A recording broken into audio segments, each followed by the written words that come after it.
रावण खुद माता सीता को भगवान राम से मिलाने के लिए लाया था जब लंका में युद्ध नहीं हुआ था तब तक। तो क्यों लाया था भगवान राम से सीता को मिलाने युद्ध से पहले?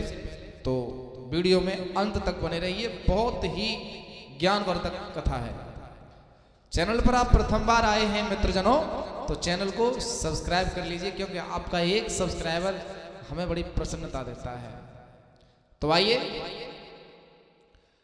भगवान श्री राम सेतु पुल का निर्माण होने के बाद लंका पर चढ़ाई से पहले एक विजयश्री यज्ञ करना चाहा। शंकर जी की शिवलिंग की स्थापना हुई और जब स्थापना हो गई तो भगवान खुद यजमान हैं। अब आचार्य कहां से आए? तो देखिए, आचार्य में नाम आया कि यहाँ के राजा लंकेश जो रावण हैं वही यहाँ के विद्वान ब्राह्मण हैं। उनसे बड़ा विद्वान ब्राह्मण इस समय धरती पर कोई नहीं है। लक्ष्मण जी चक्कर में बोले, भैया उसी को मारने के लिए तो हम यज्ञ कर रहे हैं और खुद आदमी कटने के लिए क्यों आएगा?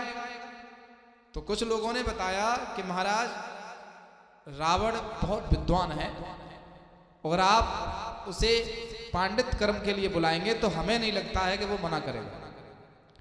तो देखिए, दूत भेज करके रावण को बुलाया गया है। तो देखिए रावण कितना विद्वान है। अशोक वाटिका से रथ में बैठा करके माता सीता को वहां ले गया है जहां रामादल का पड़ाव पड़ा है। लोग अचंभित रह गए, बोले वाह, दुश्मन हो तो रावण जैसा, बिल्कुल भय नहीं है कि ये अपनी पत्नी को छीन लेंगे। और देखिए, सामने वाला प्रतिद्वंदी हो तो भगवान श्री राम जैसा अपनी पत्नी से बात भी नहीं की। हुआ ये, दोनों पति पत्नी बैठे हैं, रावण यज्ञ कर रहे हैं। नमामि शमीशान निर्वाण रूपम, भगवान शंकर की आराधना हो रही है। खुद रावण भगवान शंकर के अनन्य भक्त था। भक्तजनों, यज्ञ पूर्ण हुआ तो देखिए, जब यज्ञ होता है तो एक विद्वान आचार्य ब्राह्मण अपने यजमान को पूछता है कि बताइए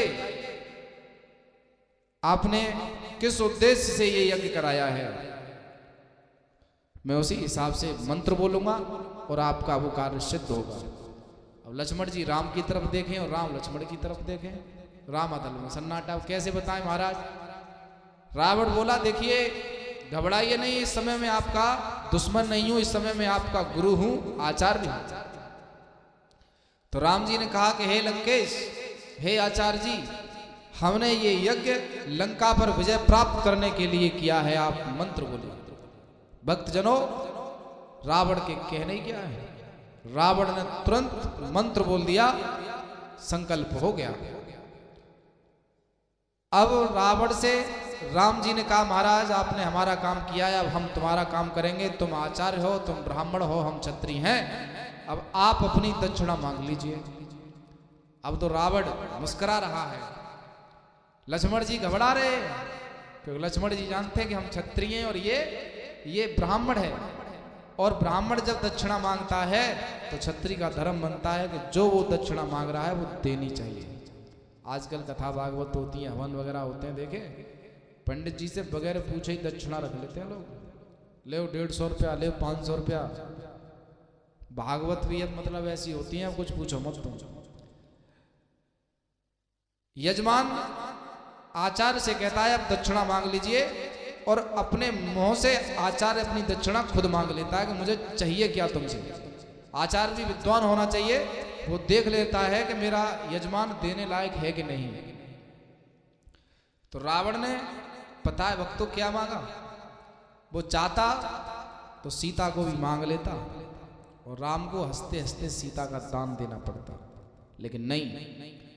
रावण ने बोला कि हे राम, तुम्हारा उद्देश्य मैंने पूर्ण किया, यज्ञ पूर्ण किया है, अब आप मेरी दक्षिणा दीजिए कि जब तक इस लंका का राजा रावण जिंदा है तब तक आप लंका पे विजय प्राप्त न कर सको, ये मुझे दक्षिणा दे दो। भगवान राम ने कह दिया ऐसा ही होगा। तो सीता को बिठा करके रथ में रावण फिर अशोक वाटिका ले गया। युद्ध प्रारंभ हो गया। अंत में हुआ यही, जब तक रावण नहीं मरा था तब तक लंका पे विजय प्राप्त नहीं कर पाए थे रामचंद्र जी। देखा नहीं, युद्ध में राजा को बंदी बना लिया, विजय प्राप्त कर ली, राजा अधीन कर लिया, लेकिन रावण को मरना था ही, क्योंकि रावण ने मांग ही लिया था कि आपने यज्ञ कराया है कि लंका पे विजय प्राप्त हो, और मेरा यज्ञ कभी विफल जाता नहीं है, जो मेरे मुंह से मंत्र दिए गए हैं और आपका यज्ञ सफल हुआ है, आप लंका पे विजय प्राप्त तो करोगे, लेकिन मेरे मरते हुए, मेरे मरने से पहले आप लंका पर विजय प्राप्त नहीं कर सकते। राम ने ऐसी ही दक्षिणा दी। तो सब आप सबके सामने रिजल्ट है। रामचरितमानस पढ़ते हैं, टीवी सीरियल में रामायण भी देखते हैं, गांव-गांव रामलीला होती है। तो ये रोचक गुप्त जानकारी, गुप्त रहस्य मैंने आप तक पहुंचाया है। आशीर्वाद प्रदान करें, चैनल को सब्सक्राइब करें और एक राम नाम का कमेंट कर दें। तब तक सबको जय श्री राम। फिर मुलाकात होगी किसी नए टॉपिक के साथ। धन्यवाद।